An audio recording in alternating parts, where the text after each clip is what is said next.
To start us off on this journey, we are first showcasing Natasha Peter, owner and boss of Cascadene Designs.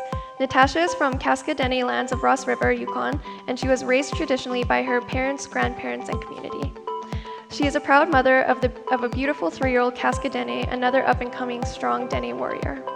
She has recently shown at Rise Fashion Show in Edmonton and is going on the International Indigenous Fashion Week in Paris and New York Fashion Week this fall.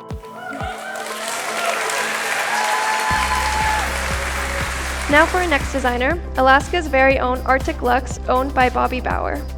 Her collection is titled the Permafrost Collection, where she was inspired by the traditional tattoo designs of her people. The tattoo designs were hand-cut and sewn onto her collection over many late-night sewing circles and visits with family and friends. Her inspiration comes from wanting to share the importance of the tattoo markings of her people. Her Permafrost collection was created to honor her ancestors' teachings through the visual storytelling of her clothing.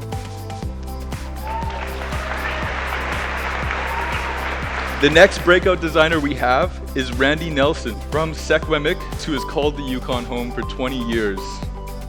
Fueled by the belief that fur, smoked hide, and intricate beadwork should be a part of all fashion, Randy was inspired to create her Indigenation collection.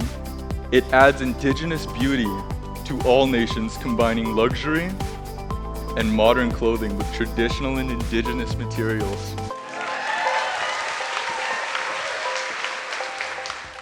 Our next collection is from an Adäka legend. Brenda Lee Ass began her career in couture as a child at her mother and her paternal grandmother's side, creating small garments for her dolls.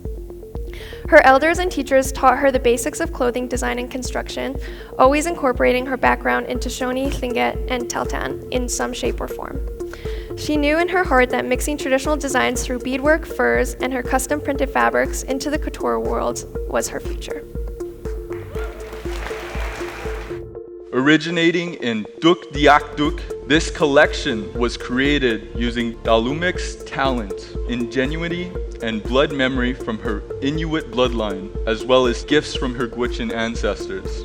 Each piece is distinctively Inuvialuit and represent Inuvialuit history, fortitude, beauty, diversity, relevance in today's world as modern Indigenous people.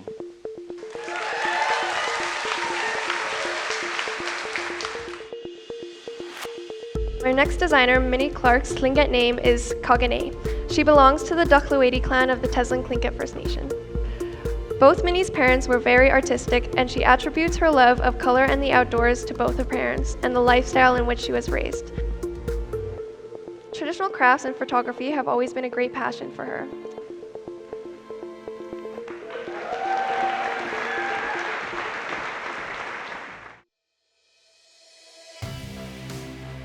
Tishna Marlowe was raised in a traditional family with traditional elders in an isolated community north of 60, a 1-hour plane ride from Yellowknife NWT. She comes from a place called Lut Sel Ki, place of small fish. Her people, Ethanen Dene, meaning people of the caribou, have resided on their land for generations upon generations. They are Chippewan, keepers of the caribou on the land of the ancestors. This community is what inspired her. Tishna feels traditional fashion is such a vital component to all cultures, with traditional knowledge being lost at a rapid pace. Tishna feels that relearning these arts is so very vital for all nations across the globe.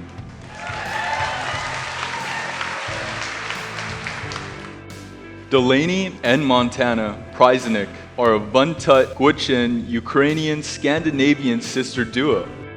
As a family, they were taught to have respect for the land and the animals. They provide for us, they teach us, they nourish us. This is the very first mini collection made with traditional and upcycled materials titled Cuff Love. Our next designer, Ursula Hudson, has a strong message that she wants to deliver. She says that during these times of social media's grand exposure to environmental disaster, illegitimate authority, social injustices, and economic inequity, it does not serve us to press forward with the inherently aggressive framework and negotiation strategies of our modern society. The silencing of the woman has inhibited our ability to look objectively and compassionately at our societal, environmental, and economic issues from an equitable, non-partisan standpoint. When we empower our women, we uplift everybody in our communities.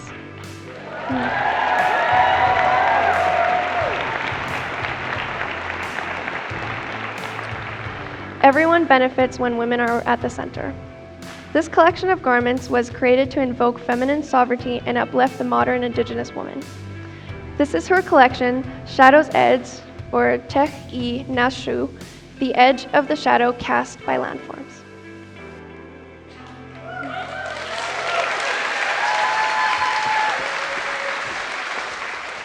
We are so very excited to showcase Kaylin Baker's collection. Woo! Yeah! Love to hear it. This collection is called Din Thing Fire Starter because in order to build a fire, you use dry brush to make sure it catches. Eventually, Kaylin wants to have at least 10 outfits per season, with corresponding poetry and sounds. Tonight, you will see the collection with 2 outfits per season. And as Kaylin says, it was like getting ready to light my fire to my dream.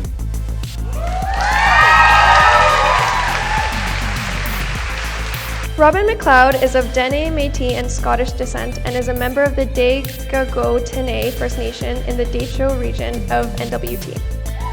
Robin is a multidisciplinary artist, practicing fashion design, traditional Dene art, digital art, moose hide tanning, and mixed media.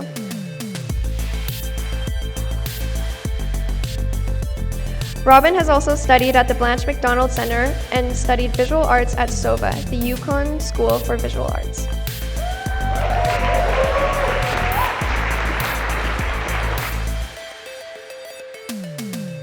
Our final designer tonight is none other than Miss Dixon herself. We have been trying to get Heather Dixon and her designs on our runway for years, and we have finally achieved our goal.